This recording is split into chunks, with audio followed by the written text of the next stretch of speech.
So I think almost everyone has taken their seats. Let me start. It's okay? Ah, it's the music.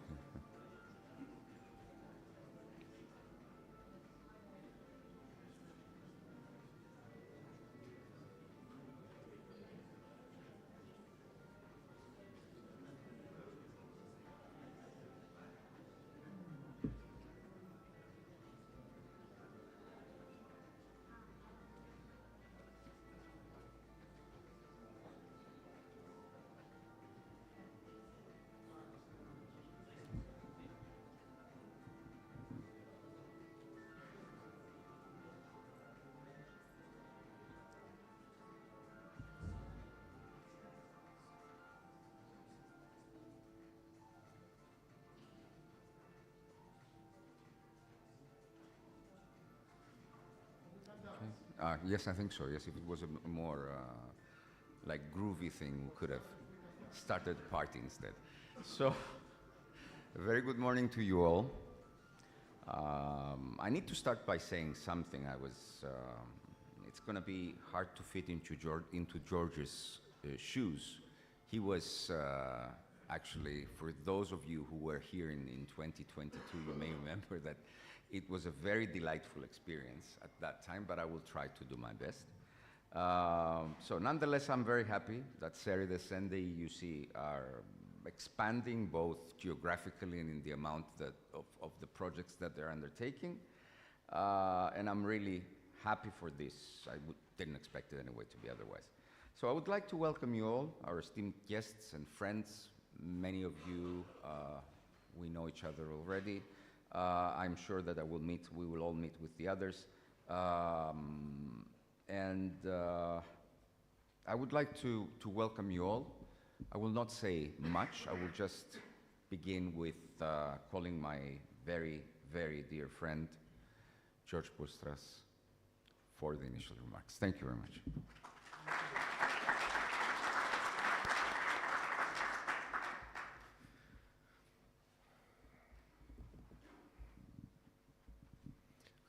Let's see if I have the right presentation, first of all. Okay. Cleo, you may remember when we went to Germany and I had the wrong presentation in front of 600 people, but it doesn't matter. It works. Wow, wait. Okay, ladies and gentlemen, thank you very much. I confirm that we start because I have the right presentation, so I'm in the right place. It has happened that I've been to the wrong place. It's okay. But anyway, I'm not going to talk about myself. I'm going to talk today a little bit about ourselves.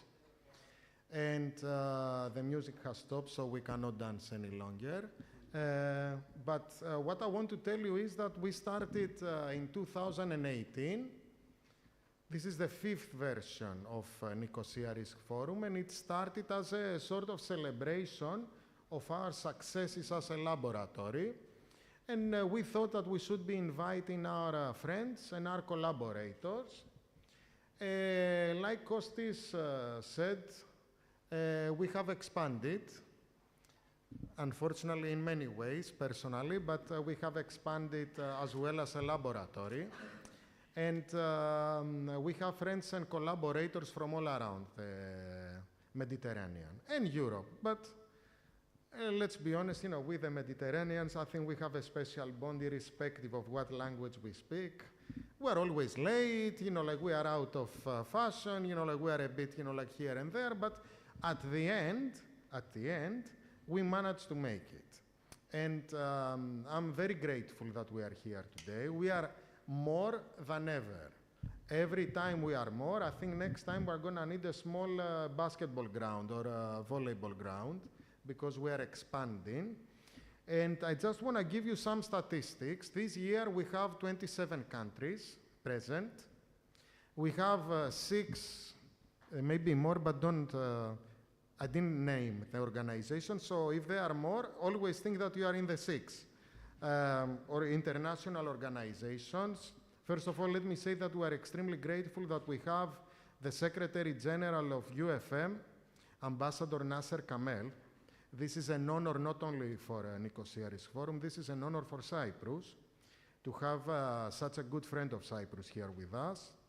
I know that the president is waiting for you tomorrow, and the president will be here in the morning as well. And I know that he pays particular attention to, first of all, civil protection. I'm sure that he's going to talk to us about this tomorrow.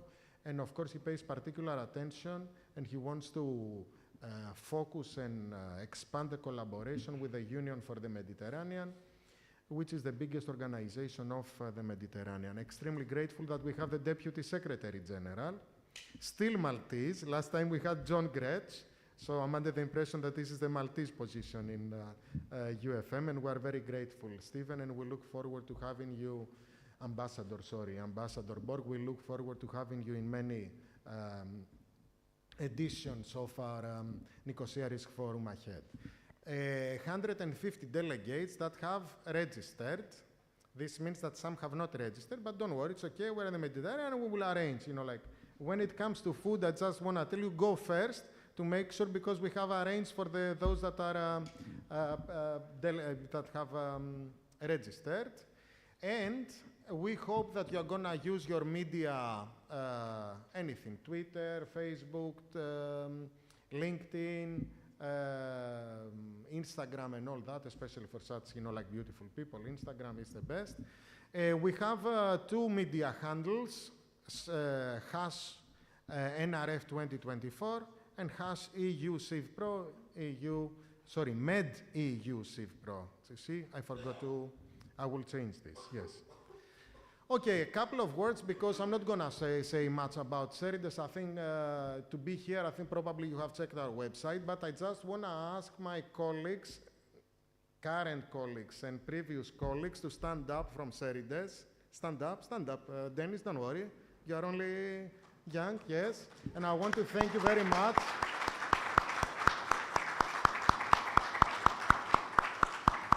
I want to thank you very much, because we wouldn't have been here without your tolerance to my, like not very nice jokes, and, like to working very hard. And, like we work together as a team. We together as a team, but I eat more, and very happy to see current people and, like past people that are always part of the family, as we said, Judith. Now, okay. Very quickly, like just, like some statistics, we're about 30 people. We have attracted 10 million euro from the European Union. Thanks, European Union. We ran 2 masters, one in occupational safety and health, one in disaster risk reduction and security management, and we ran the PhD in occupational safety and health.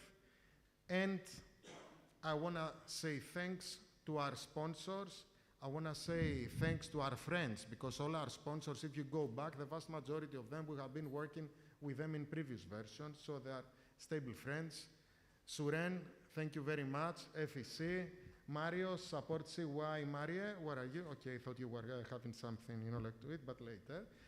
Marios, thank you very much. Chevron, where is Michalis and Tim? Thank you very much. Tim is here? Yes? No? Yeah, okay. And EcomBX, very grateful. VTTI, last but not least, George, from Prevention at Sea. I specifically asked your CEO to send you, because I told him, he's not very well dressed. George is much better dressed.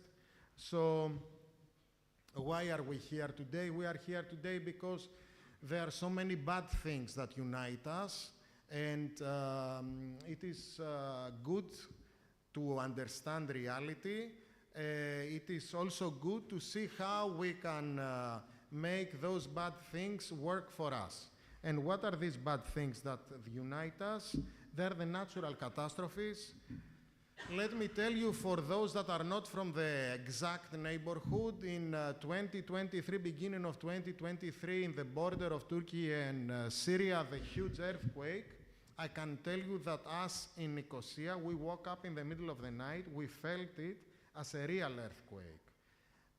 In the map, it looks like it is quite far. In reality, the tremor was devastating. Thankfully, we didn't have any distractions, we didn't have any catastrophes, but we felt it. So I'm trying to tell you that these catastrophes know no borders. And what happens next door happens to us. We are 150 kilometers from Latakia, from Syria. We are 32 minutes from the birthplace of my friend Kobe that just came now from Tel Aviv. We are 40 minutes by plane from Ramallah. We are 18 minutes from Beirut by airplane. So you can imagine how close we are. In our neighborhood, we had the largest ever recorded fire in EU history, the Dadia fire. And in 2023, we have Libyan colleagues today that they have traveled from Libya to be here with us. With the Daniel flood, they felt it in Thessaly in Greece, and unfortunately they felt it in Libya with thousands of people dying, destruction of billions and billions of euros. Can you imagine how close we are? We have man-made. Let me just say, unfortunately, we have in this area two records that we're still holding, two tragic records. The two biggest ever NATEX recorded in history. NATEX are catastrophes that they started from natural causes and they ended up being technologically related accidents. We had the Marie the explosion in 2011, and we have the Beirut port, which actually it was just the same like Marie, slightly in a bigger scale. Climate change, which turns into climate. Yes, there is a problem with the microphone. Microphone? Doesn't matter, it's just for the lights, because a few thousand are watching me now. My wife is watching, so I told her I'm here today. So just a minute. My mom probably watching as well, so.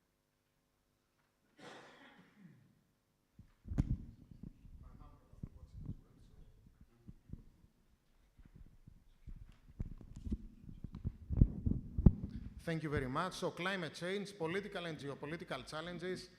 Well, if I came from another country, I would start describing, what happens in our neighborhood. But, like our country is part of the political problems that are here, so I'm not going to expand on that. But we are here in this room, people from different places, people from places that perhaps are not in the best relations at the moment, yet we are sitting here under one umbrella, and this umbrella is humanitarian causes and civil protection causes, and migration, which is a huge issue in so many different ways, border control issues.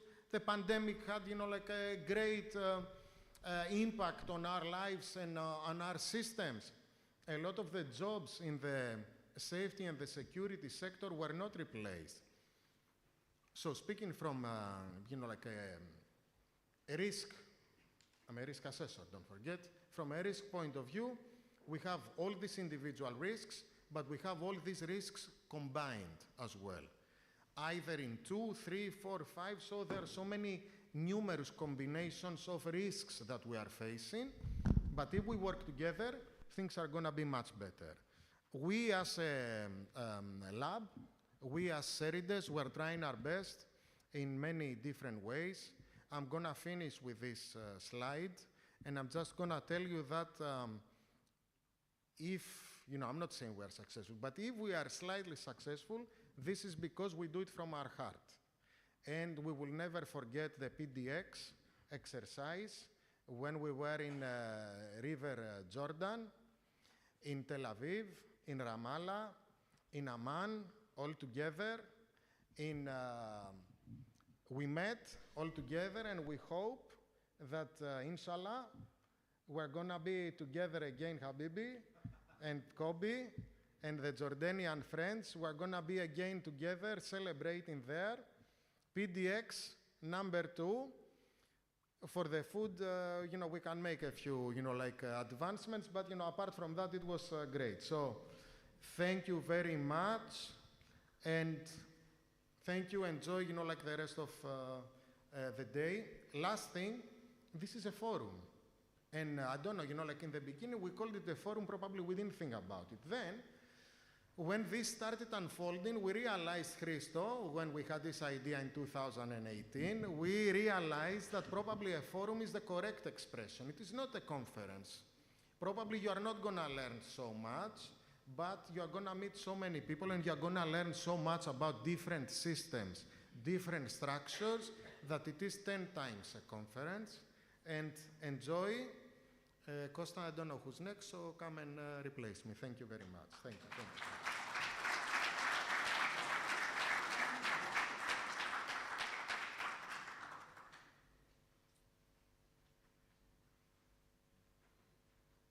So, dear friends, esteemed guests, dear friends, the really good work, the hard work that is being done by the academics and the professionals within CERIDES would not have been possible if it wasn't for the help of the university and the assistance of the university. Please extend a warm welcome to the rector of the European University, Cyprus, Professor Andreas Evstathiou.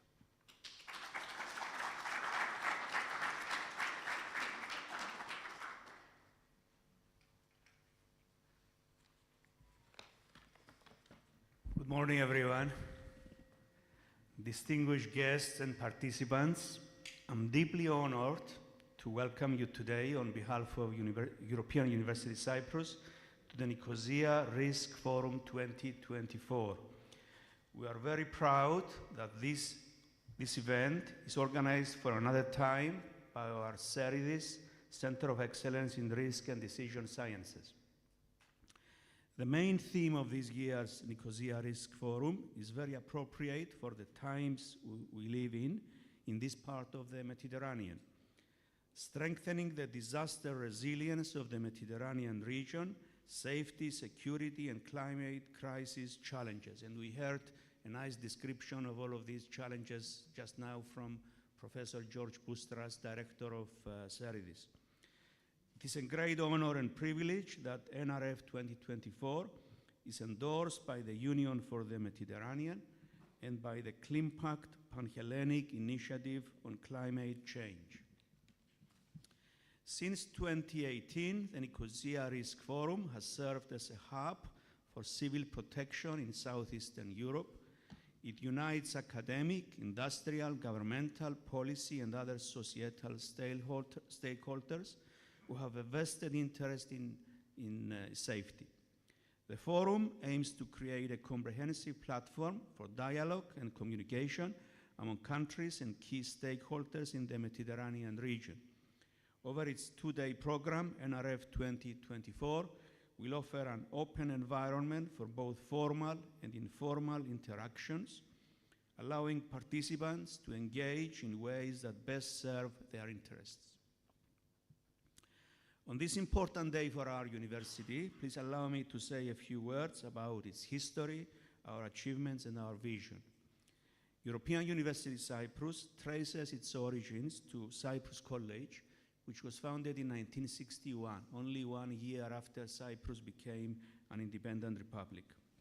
This makes our university one of the most historic academic institutions on the island. Our university's mission is to deliver top-tier education to students, and we are delighted that our students come from all over the world, engage in groundbreaking and responsible research and innovation, and CERIDES is helping very much in this, and serve the local community here in Cyprus. A growing number of our professors collaborate with scientists in some of the world's top universities. They also lead or participate in numerous prestigious projects funded by the European Commission, the Research and Innovation here in Cyprus, and other funding bodies. Indicatively, over the last 5 years, our research activity has quadrupled, and CERIDES has helped very much in this as well, enabling the university to join esteemed rankings such as the Times Higher Education World University Rankings. This year we have several more reasons to feel proud and optimistic about the future. We launched our School of Veterinary Medicine. Additionally, we will celebrate the first graduates from the International Digital Economy College we set up with Minjiang University in China. And we are also excited to embark on a new journey with our European partners in the European Universities Alliance Sunrise. We are also very proud of the fact that our university 2 years ago began the offer of its program in medicine in the branch of our School of Medicine in Frankfurt, Germany. I would like to conclude with my warm thanks and congratulations to all those who worked for the organization of this forum, and especially the director, Professor George Boustras, and co-director, Dr. Christos Dimopoulos, both from the Department of Computer Science and Engineering of our university, of which I'm also a proud member. And I would like to extend my best wishes to all for a successful and productive Nicosia Risk Forum 2024. Thank you very much.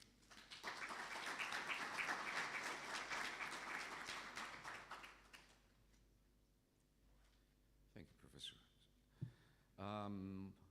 Well, since the NRF 2022, those of you who were here may remember that time, an incredible amount of work has been put into this field, into the regional cooperation in all levels, especially by the new government under President Christodoulidis. I was about to joke, actually, saying that the man behind all this, together with the president, that I can affirm through my work as well, His Excellency the Minister of Foreign Affairs of the Republic, Dr. Konstantinos Kombos, is funnily not flying anywhere today. And he's here with us. Well, he's not. He's actually flying somewhere today. He's in the Middle East because he's usually on a plane flying back and forth to the Middle East mostly, but also to Europe and to other places. He couldn't make it because he had to travel to the Middle East. So we have a digitalized message from His Excellency the Minister.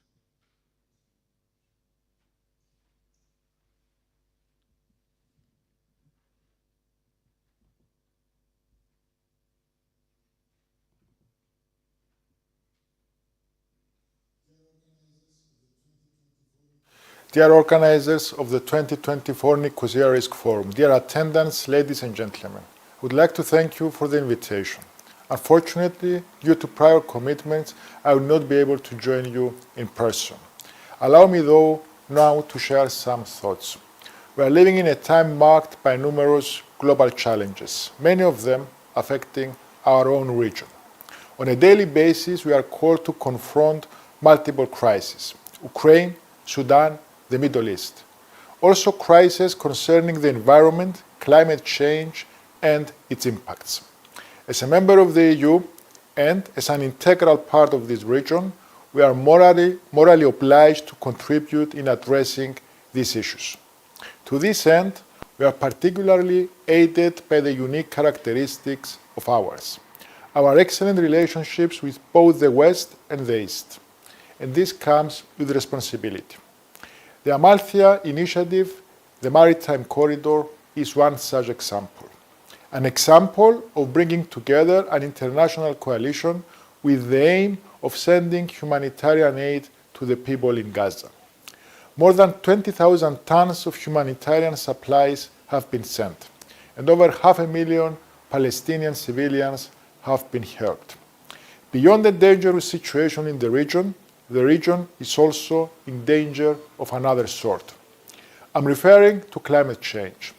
Natural disasters, sea level rise, extreme weather events, droughts, wildfires are now the new normality.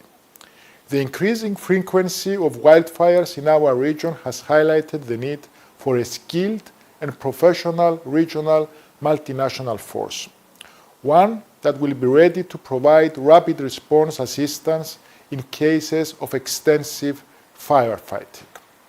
This could be achieved by establishing a stationed pool of firefighting air assets.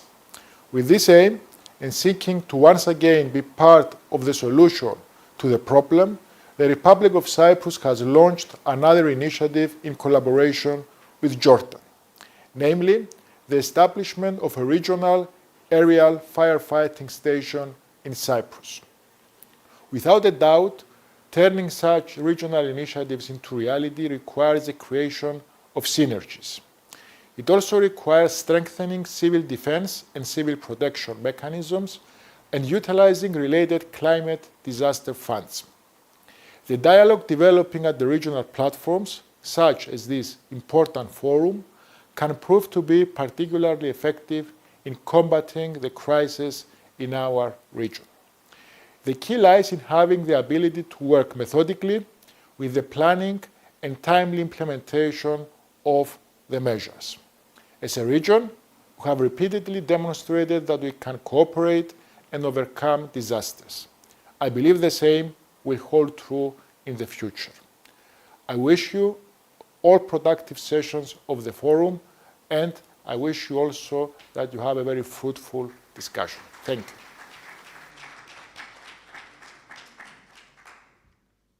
This is what happens when you don't see well and you don't have your glasses with you.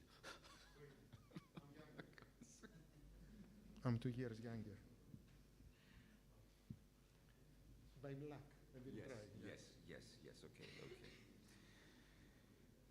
So, there's one thing that unites us all, or at least most of us in this room that we share today, despite all our differences, I would say our diversity, and that is actually a place that, a beautiful sea that binds our past and our present and our future, which is of course the Mediterranean Sea that we all call our common home.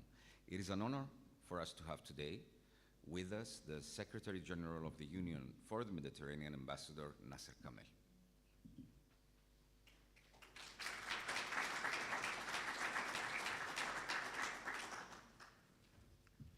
Well, thank you very much. Good morning, everyone. Excellencies, distinguished guests, of course, and ladies and gentlemen. That's not my phone. Let me start first by extending my gratitude to our host, mainly my dear friend, George Bostras, and also Professor Andreas. I hope I'm pronouncing it correctly. Ifastatos, is that correct? Close enough? Okay. But also to the President of the Republic of Cyprus, which this event is being held under his patronage, and my dear friend, the Foreign Minister of Cyprus, for organizing, of course, this lovely event and warm hospitality extended to all of us during our stay here in the beautiful city of Larnaca. It's indeed an honor to stand before you today to discuss a subject that has profound impact on the life of millions across the Mediterranean, which is, of course, civil protection and disaster risk management. This issue is not just a technical issue or an operational issue. It is deeply human. It speaks to our collective responsibility to safeguard lives, preserve livelihoods, and protect our shared heritage from the ever-growing risks posed by natural and man-made disasters. So, dear friend, our Mediterranean, as we all know, is a region, of course, of extraordinary beauty, history, and culture. Yet, it is also a region marked by complexity and vulnerability, notwithstanding geopolitical challenges, of course. We face a unique combination of challenge that range from industrial risk, human-made crisis, to natural disaster. The latter has become more frequent and severe, due, of course, to the accelerating impact of climate change.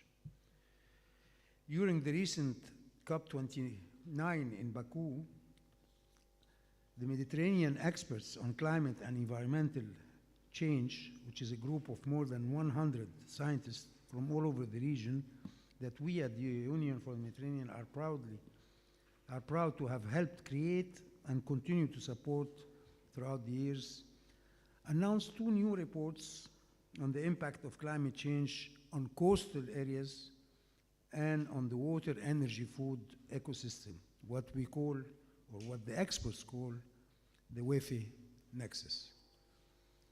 In these 2 reports, the scientists issued a stark, unequivocal warning, and I will quote: countries' efforts to adopt effective mitigation and adaptation measures are still insufficient to promote desirable and livable futures. I repeat, insufficient to promote desirable and livable futures. Since we are discussing civil protection and disaster risk management, we must be aware of the dangers that the MEDIC, which is the scientists I referred to earlier, highlight in their recent reports. For example, the sea level is expected to rise by 1 meter by the end of the century, enough to salinize vast coastal plains and fertile river deltas, threatening the food security of millions. Rising temperature, coupled with pollution and overexploitation of the sea's natural resource, make for an unhealthy ecosystem. But it also means that because large bodies of water absorb excess heat, storms, and therefore floods will become more frequent and powerful.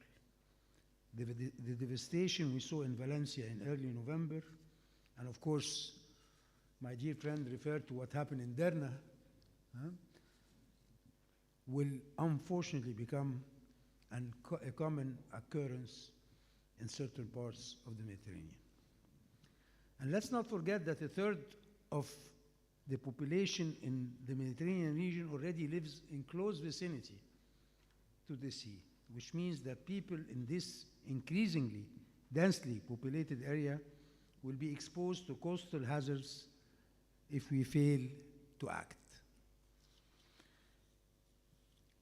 As things stand, ladies and gentlemen, only a few Mediterranean cities have local climate plans that consider mitigation and adaptation in a joint manner.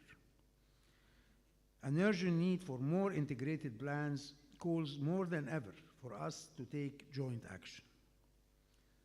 Our response cannot be fragmented or reactive.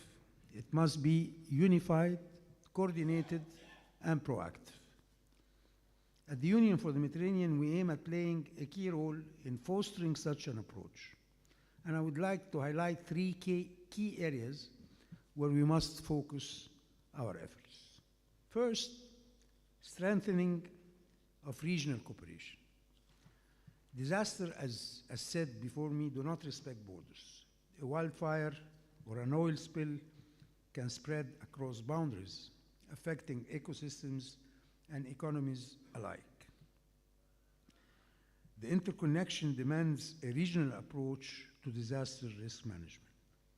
That's why the UFM is uniquely positioned to facilitate this regional cooperation through many initiatives, such as the PPRD Mediterranean program of our colleague in DG ECHO on prevention, preparedness, and response to natural and man-made disasters. And we have already made progress in sharing best practice, enhancing early warning system, and building capacities in the framework of the PPRD MED program. Some examples: we have co-organized in Tunisia early this year the first Euromed workshop on response to forest and natural areas fires, which was a good opportunity to initiate discussion on possible cross-border, sub-regional, and regional response measures. But we must go further. We need to develop integrated risk management frameworks that bring together governments, local authorities, civil society, and the private sector. We must also strengthen transnational mechanisms for mutual aid and resource sharing in times of crisis. I believe that the Nicosia Risk Forum is a great platform to upscale our cooperation towards achieving this goal. Well, as said before, the Forum has already made success in that direction with its considerable efforts that date back to 2018.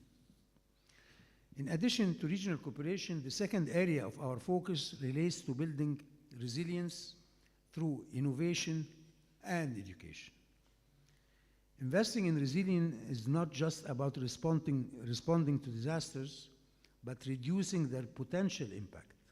This requires harnessing innovation, science, and technology.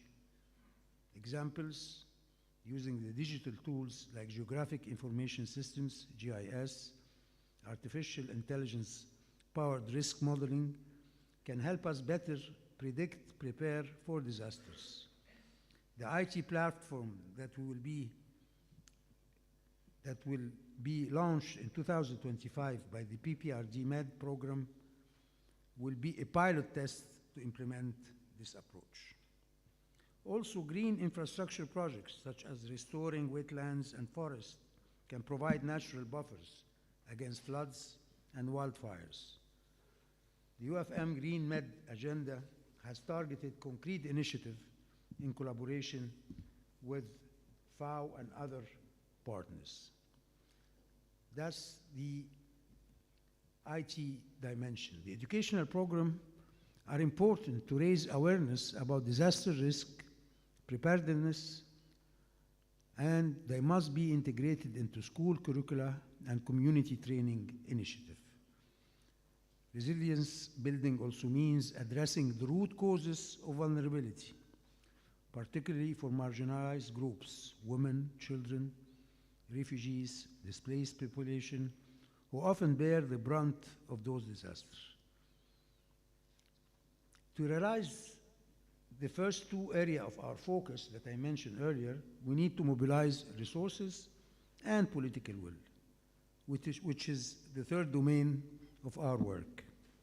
We are at the UFM advocating for increased investments, leveraging partnership with our member states, the European Commission, of course, international organizations, development banks, and again, the private sector.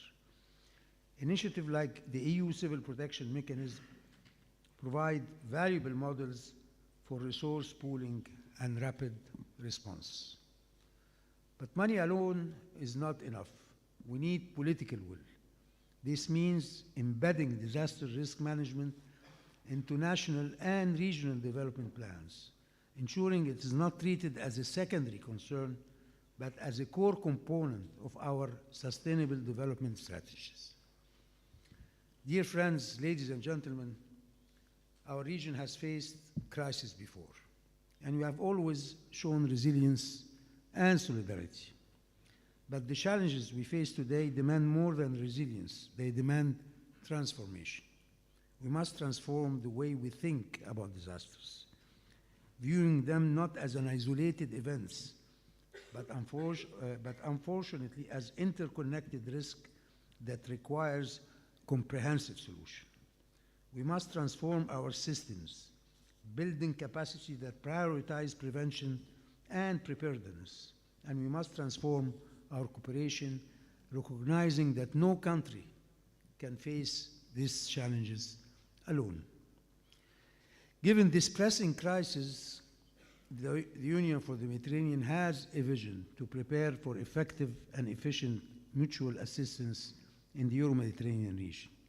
Of course, in full synergy with our co-presidency, the EU and Jordan, and our member states, and especially with DG ECHO. I believe Dr. I hope I'm pronouncing your name correctly again, Girolamo, head of the MENA unit at DG ECHO, will speak in a few minutes. He might shed some lights on DG ECHO efforts, but also our joint work and cooperation. This vision has been endorsed during the fourth meeting of the UFM Director General for Civil Protection that took place in 2023, and tomorrow we're having the UFM Regional Platform of Civil Protection here in Larnaca to work towards the same goal. So dear friends, we at the Union for the Mediterranean are keen to mobilize our convening power to work hand in hand with you towards the only way forward, which lies, of course, in regional cooperation. We remain at your disposal, of course, and I thank you very much.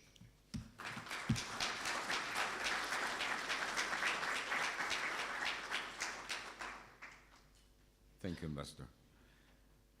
So, the civil defense of Cyprus has also gone a long way in recent years in order to make the best out of what we gain as a member of the European Union, we're a small island nation, and we have a lot to get from the European Union as well. But I will not tell you about all this. I will kindly ask the commander of the Civil Defense of Cyprus, Ms. Maria Papa, to the floor.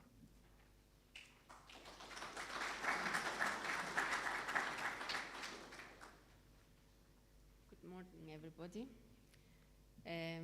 Distinguished guests, dear friends, it is an honor to address this year's Nicosia Risk Forum, a gathering dedicated to advancing safety, security, and resilience in the face of escalating challenges brought by the climate crisis in the Mediterranean region.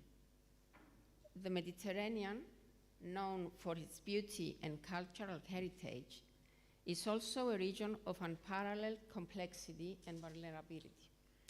Extreme weather events, geopolitical tension, the erosion of natural ecosystems exacerbate risks for our communities. These challenges demand nothing less than robust, innovative, and collaborative approaches to disaster risk reduction. As we convene today, I would like to emphasize two critical pillars of disaster resilience: the risk identification and awareness, and enhancing resilience through prevention and preparedness. Risk identification and awareness is the foundation for resilience. Accurate risk identification and raising public awareness are the cornerstones of effective disaster management. Without a clear understanding of the risk we face, our prevention and response efforts will remain incomplete. Over the years, Cyprus and its Mediterranean neighbors have been grappling with frequent and increasingly intense natural and man-made disasters. From devastating wildfires and floods to earthquakes and the emerging threats posed by climate-induced phenomena, the stakes could not be higher. Our shared experiences tell us that these threats respect no borders, making transnational collaboration and knowledge sharing essential. To this end, Cyprus is committed to robust risk mapping and early warning systems. These tools have proven to be indispensable for understanding complex risk interactions and anticipating cascading impacts. Yet, they must be complemented by public awareness campaigns and community engagement initiatives. Citizens are not only stakeholders in resilience, but also the frontline actors during emergencies. Educating and empowering them is non-negotiable for achieving societal safety. This is not just about protecting infrastructure, but ensuring the safety and well-being of our people. By enhancing transparency and making risk maps publicly accessible, we foster a culture of preparedness among citizens and the stakeholders alike.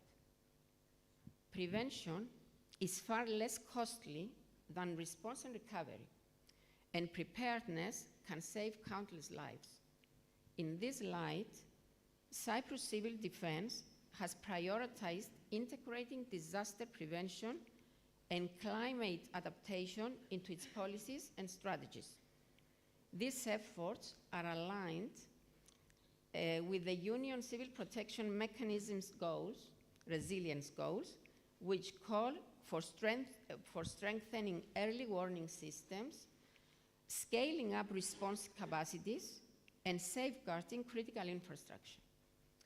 We must adopt innovative technologies for real-time monitoring of hazards, invest in resilient infrastructure, and ensure that vulnerable populations are included in disaster management planning.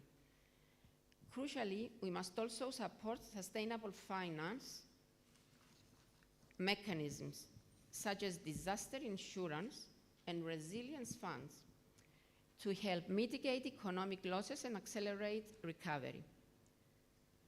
Whether it is wildfires, floods, or security threats, this crisis transcends national boundaries. Forums like the Nicosia Risk Forum provide an invaluable platform to foster collaboration among governments, academia, and private sector stakeholders. Dear friends, the path to resilience is one we must walk together. While the challenges we face are daunting, they are not unparalleled. Though collaborative efforts grounded in science and informed by shared experiences, we can build a safer, more secure, and resilient Mediterranean region. I call on each of you to leave this forum not only inspired, but determined to act. Let us leverage our collective expertise, foster solidarity, and commit to implementing the recommendations that emerge from our discussions over the next 2 days. The safety of our communities and the legacy we leave for future generations depend on it. Thank you all, and I wish us all a productive and impactful forum. Thank you.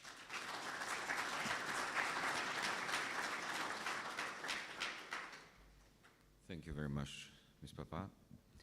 Now, as we mentioned earlier, all our recent achievements as a country, also in the field of civil protection, would not have been possible without the expertise, without the planning, and without the funding, of course, of the European Union. I myself, as a journalist, have traveled on several occasions to places like Colombia, the Philippines, the Dominican Republic, where I was able to see firsthand the remarkable work of the Directorate General for European and Civil Protection and Humanitarian Aid Operations, DG ECHO as we know it, which is easier. We are honored and happy to have here with us today the head of the unit for the Middle East and Africa, Mr. Giovanni Di Girolamo. Please, the floor is yours.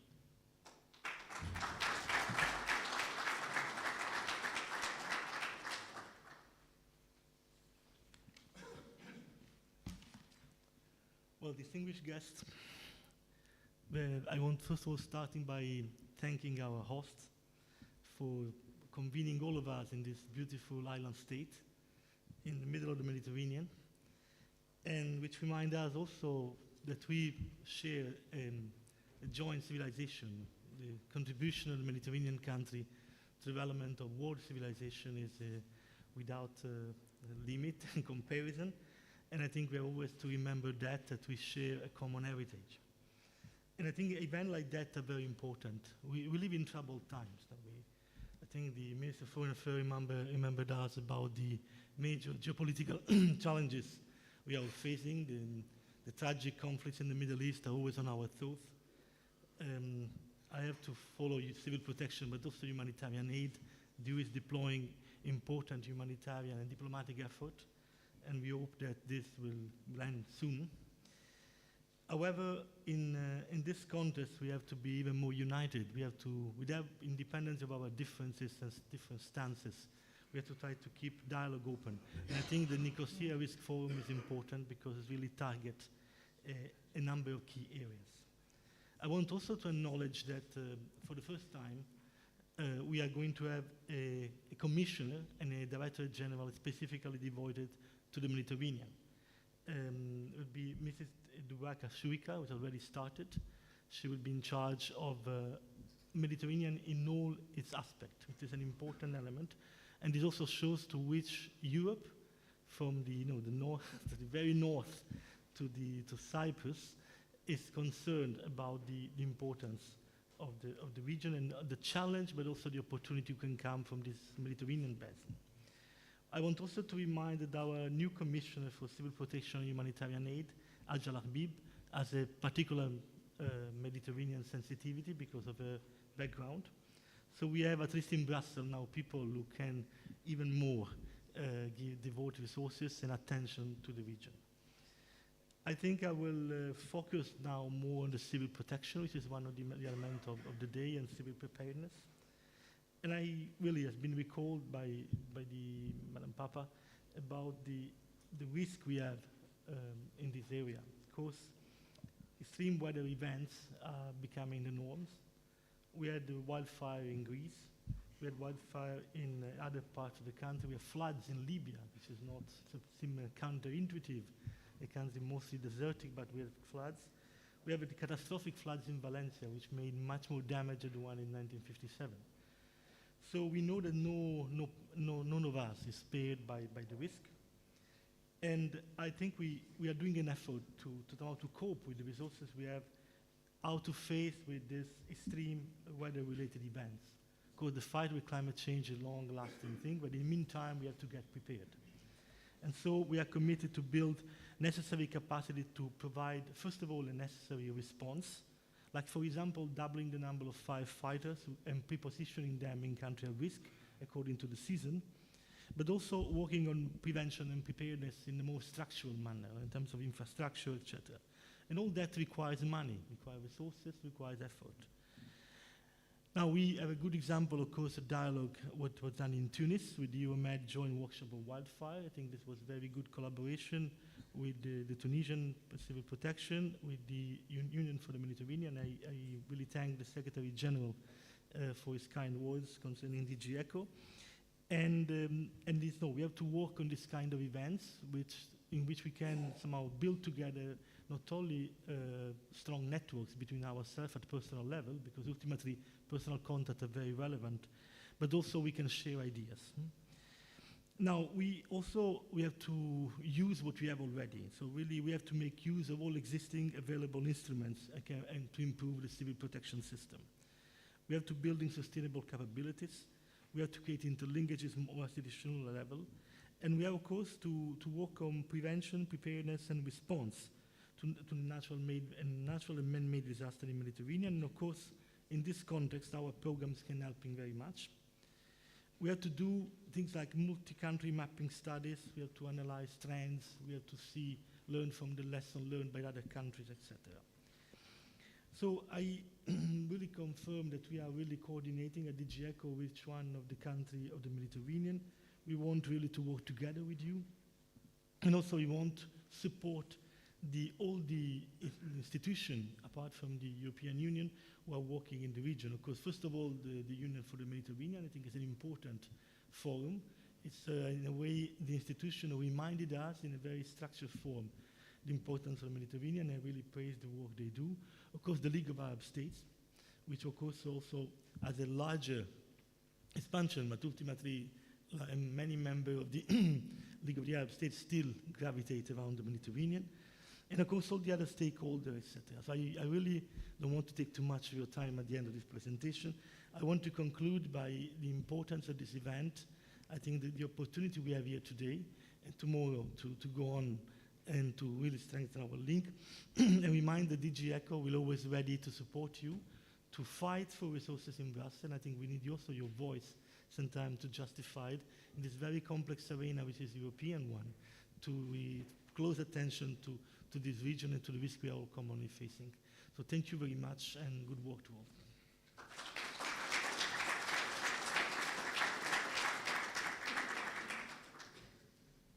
Thank you very much.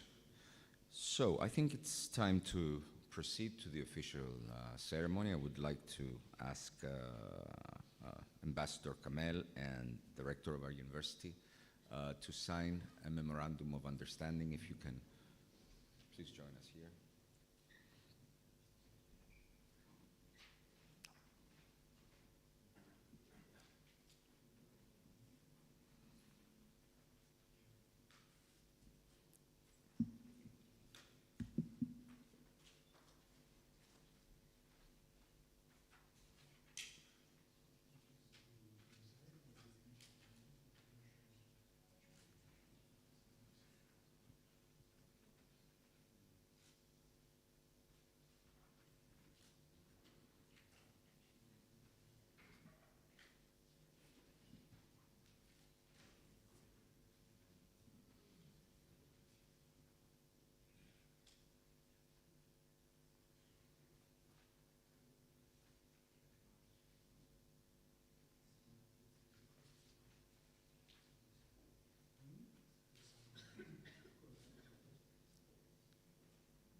Thank you very much.